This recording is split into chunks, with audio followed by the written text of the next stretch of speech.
መዳበር አለባቸው። አንዱ የስልጠናችን ወሳኝ የሆነው ነገር ይሄ ነው።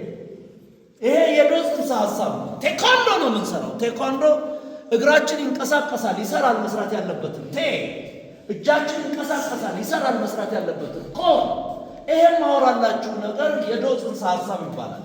ቴኳንዶ የሚከናወነው እነዚህ በደንብ በትብብር መስራት ሲችሉ እርስ በርሳችን በመካከላችን እንደ ብረት የጠነከረ ስርዓት እንዳለ የምናሳይበት ነው። ዝቅ ምን ይሄን በደንብ ተባረክ ያለበት ያለባችሁ ሼክ።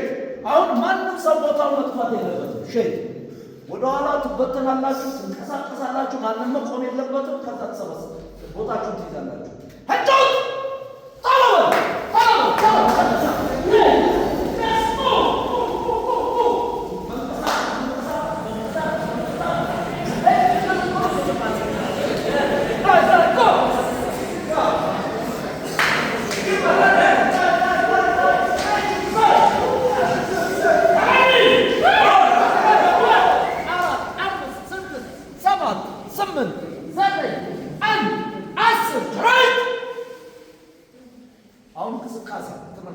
እንቅስቃሴ